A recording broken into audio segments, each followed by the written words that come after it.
Okay, I'm going to show you how to replace the sump assembly on a dishwasher. It's basically the area that holds the water in the bottom of the dishwasher. So look inside, find the model number, and get the corresponding part. I got the new one right here, just showed up. So the first thing we do is take out the filter, the screen, and this is the white thing is what we're replacing down there. With the dishwasher flipped upside down, we can get to some of the other things. So I'm just kind of showing you what's going on right now. It's that white tub right there. And the piece that's broken is the drain pump, or rather the pump in general. And the tab is broken off, so it leaks out whenever water's put into the dishwasher. And I'll show you a better angle, but this connection right here where that pump attaches to the white is where it's broken. So you can see there that tab broke off. So we're just going to replace it. And here's the 3 good tabs that'll keep it sealed up. This is just the new part. So the first thing we do is take off the sprayer. Pops right out with a couple plastic tabs. Just be sure not to break them. And these are, I believe they were T20, the torque screws, the star bit. And I have a little trouble holding the camera and doing it, but you just take that off. And then you do the other 5 that hold the tub into place. And then we're going to go underneath and start unhooking the hoses that go up to it.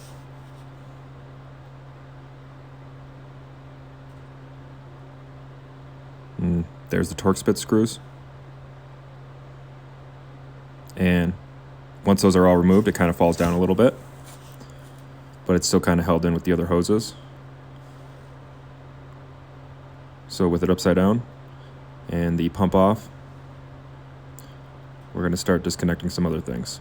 First thing I do is the water level sensor, I believe that is.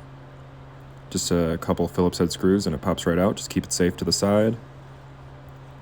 And a few of these hoses have nice clamps like this one. Super easy, just squeeze them and the hose ends up coming right off. I wish they were all that clamp style. This one as well. Just squeeze it with your pliers.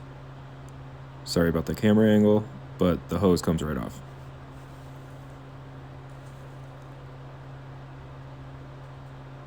Again with another hose. Now, this is the tricky part. Some of these are held on with one-time use clamps, which means they're intended to be replaced whenever you use them, but I just stick my screwdriver in there and kind of pry them loose a little bit without breaking it.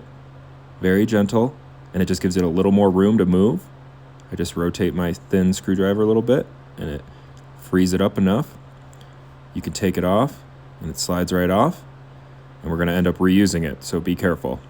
Otherwise, you would need to order these clamps, which are very inexpensive, which I probably should have done, but we're here now.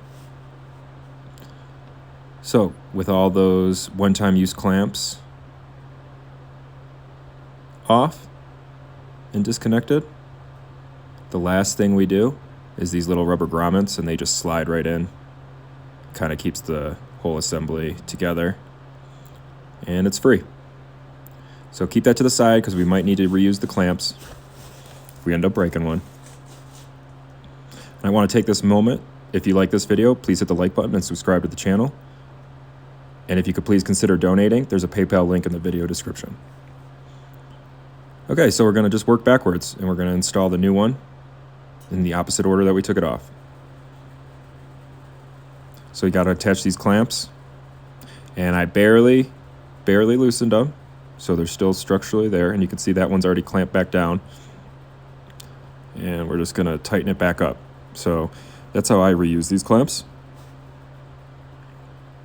There we are, all clamped down, and I tried pulling on them. They are strong and they're not going to break. And as you can see, this is me clamping the last one. And it got tight. Good to go.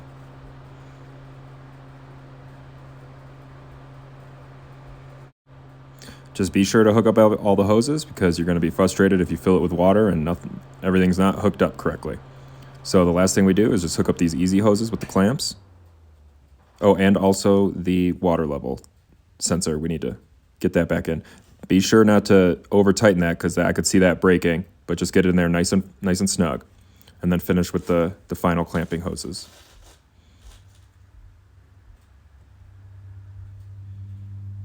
That hose is installed. Be sure the hoses are all the way on as far as they can go. I hate that you have to be so gentle with this plastic stuff because you can easily break it. Now this is kind of the moment of truth. We're going to rehook this pump up and get it locked into place and hopefully push it in without breaking it. And success.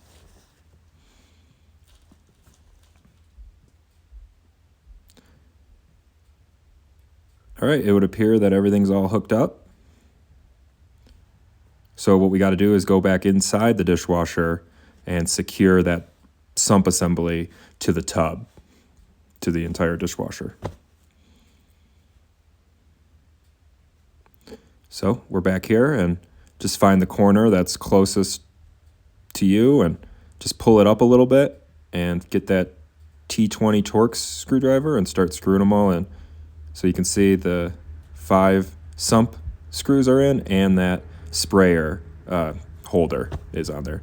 And just put the screen back on, put the filter back on, pop in that sprayer, and if this was in a unit, just hook the hoses back up and turn it back on. So if you could please like and subscribe to the channel, I'd really appreciate it.